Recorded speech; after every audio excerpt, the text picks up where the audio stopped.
India के उड़ीसा राज्य के पुरी में चमत्कार की एक ऐसी कहानी है जिसे समझ पाना साइंस के बस की बात नहीं है। साइंस, ज्योग्राफी, फिजिक्स, केमिस्ट्री और दुनिया के सारे ग्राउंड्स ऑफ बिलीव्स यहां सब फेल हो जाते हैं। हिंदू मान्यता में 4 धाम होते हैं: बद्रीनाथ धाम, द्वारकाधीश धाम, रामेश्वरम और जगन्नाथपुरी। और ये कहानी है जगन्नाथपुरी की, जहां पर आज भी श्री कृष्ण का वास्तविक दिल धड़कता है। इस मंदिर के कुछ ऐसे रहस्य हैं जिनके बारे में सुनकर किसी के भी होश उड़ जाएंगे। वेस्टर्न कल्चर फॉलो करते करते हम एक ऐसे मोड़ पर तो आ चुके हैं जहां लोग भगवान के होने न होने पर सवाल उठाने लगे हैं। पर यही सवाल अब मैं आपसे इस वीडियो के बाद पूछूंगा।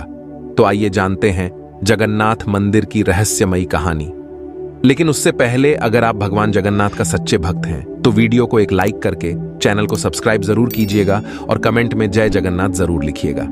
दोस्तों, हर मंदिर में जहां मूर्तियां मेटल या स्टोन से बनती है, वहीं जगन्नाथ मंदिर में भगवान की मूर्तियां लकड़ी से बनी हुई हैं। ऐसा क्यों, आइए जानते हैं।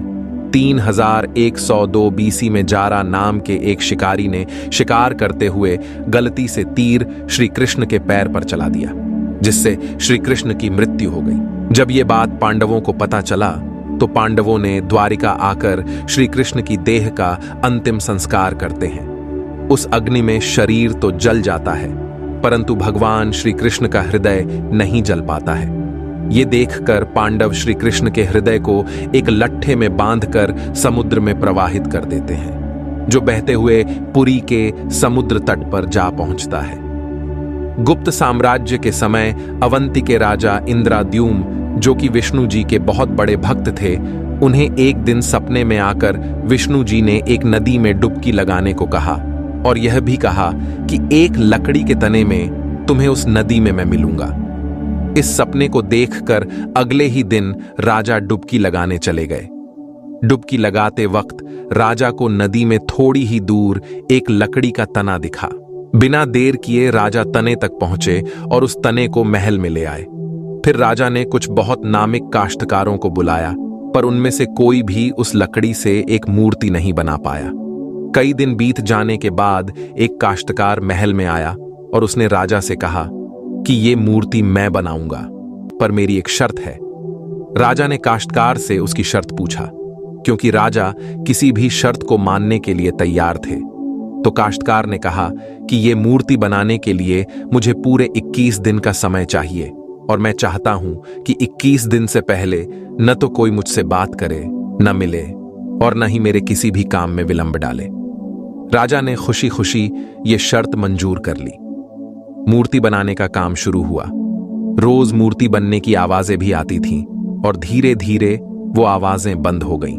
अवंती की रानी को लगा कि शायद भूख प्यास से काश्तकार मर चुका है, इसीलिए उन्होंने जहां मूर्ति का काम चल रहा था उस कमरे के दरवाजे को खुलवाने की जिद की और राजा को उनकी बात माननी पड़ी। जैसे ही दरवाजा खुला तो उन्होंने यह देखा कि वहां कोई काश्तकार था ही नहीं। सिर्फ और सिर्फ 3 मूर्तियां थीं: भगवान जगन्नाथ, उनके भाई बलभद्र और उनकी बहन सुभद्रा। और उसी जगन्नाथ जी की मूर्ति में वो मेटल वाली चीज भी रखी गई थी, जो कि कुछ और नहीं, श्री कृष्ण का धड़कता हुआ दिल था। ये कोई नॉर्मल ह्यूमन हार्ट नहीं है, ये एंशिएंट एडवांस टेक्नोलॉजी का क्लियर सबूत है। ये हार्ट एनर्जी ट्रांसमिट करता है। सिर्फ यही नहीं, हर 12 साल में एक बार भगवान की नई मूर्ति स्थापित की जाती है और भगवान के दिल को उस मूर्ति में शिफ्ट किया जाता है। ये इसलिए किया जाता है क्योंकि जो energy transmitting device, if we talk scientifically, उस मूर्ति में होता है, वो इतनी एनर्जी ट्रांसमिट करता है और इसीलिए उसे बदलने की जरूरत होती है। पर इसे बदलने का प्रोसेस भी इसी की तरह बहुत इंटरेस्टिंग है।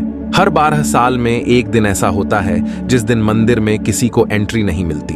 पूरे के पूरे शहर की बिजली काट दी जाती है। मंदिर के मेन पंडित की आंखों पर पट्टी और हाथों में बड़े और मोटे ग्लव्स पहनाए जाते हैं और 100% अंधेरे में इस दिल को निकालकर नई मूर्ति में फिर से स्थापित किया जाता है।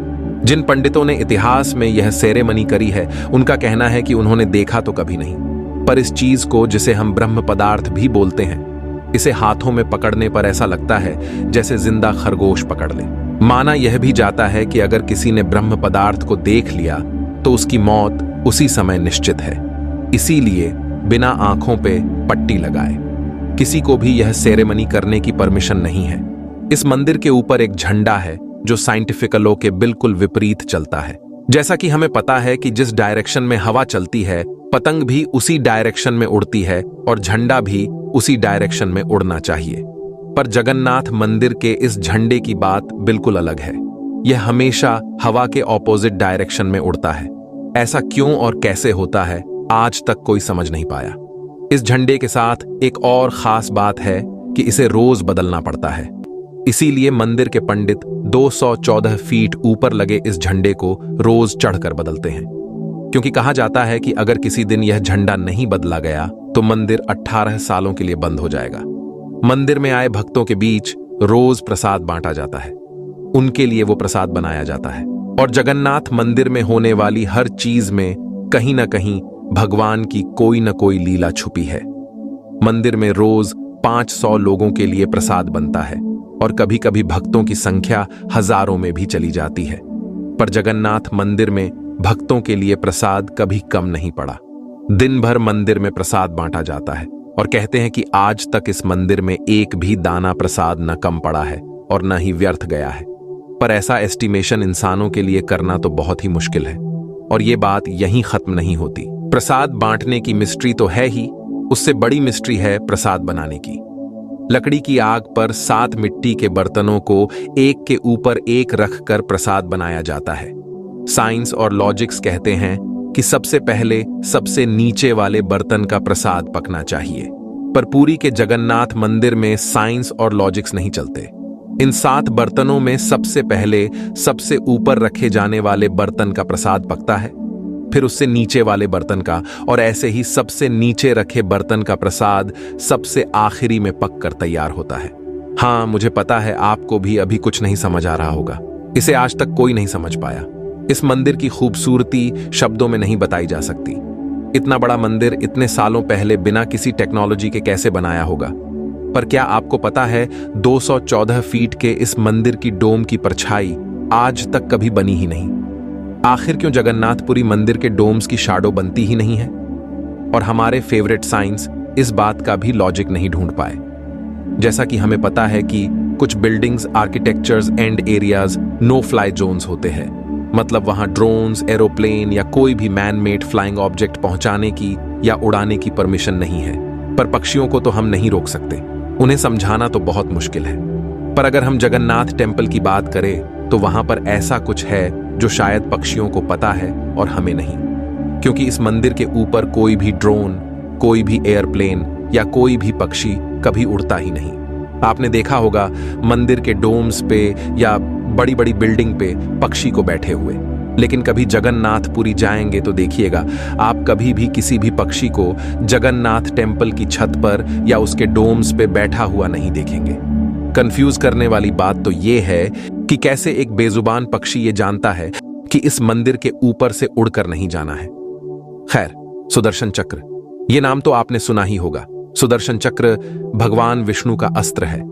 ये अधर्म का विनाश करता है। जगन्नाथ मंदिर के टॉप पर एक सुदर्शन चक्र है और उसे आप जिस भी डायरेक्शन से देखोगे उसकी फेसिंग आप ही की तरह होगी। भगवान जगन्नाथ, जिनके नाम का मतलब ही जगत के नाथ हैं, इनके मंदिर में लाखों श्रद्धालु अपनी आस्था और प्यार भगवान के लिए लेकर आते हैं। पर इस मंदिर में सिर्फ हिंदुओं को दर्शन करने की अनुमति है। किसी भी और धर्म के इंसान को दर्शन बाहर से ही करवाए जाते हैं और दर्शन करवा कर भेज दिया जाता है।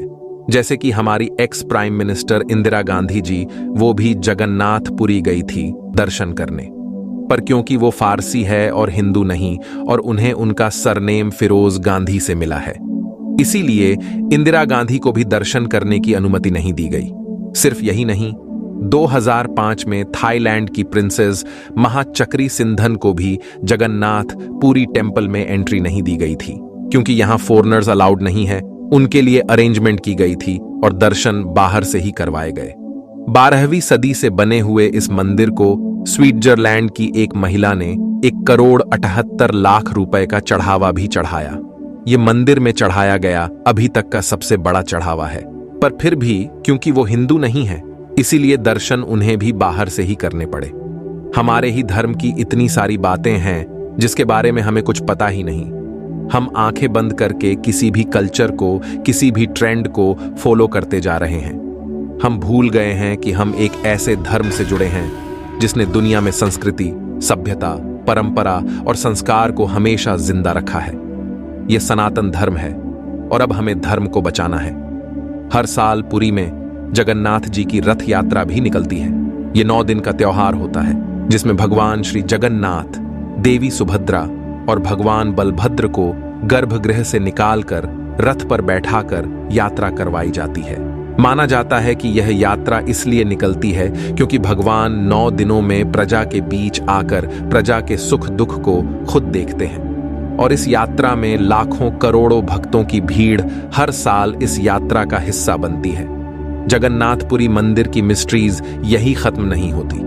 और भी बहुत सारी कहानियां हैं जो हम नहीं जानते, जैसे कि हर साल भगवान 15 दिन के लिए बीमार पड़ते हैं और भक्तों के लिए मंदिर में दर्शन बंद कर दिए जाते हैं। पर बहुत कम लोग जानते हैं कि ऐसा क्यों होता है। हम आशा करते हैं कि आपको यह वीडियो पसंद आया होगा। ये वीडियो देखने के बाद आपको क्या लगा कि भगवान सच में होते हैं, कमेंट में जरूर बताएं। और आप अभी तक हमारे इस फ्यूचर दृष्टि चैनल को सब्सक्राइब नहीं किए हैं तो सब्सक्राइब जरूर कीजिएगा। तो मिलते हैं आपसे और एक इंटरेस्टिंग वीडियो के साथ। जय जगन्नाथ।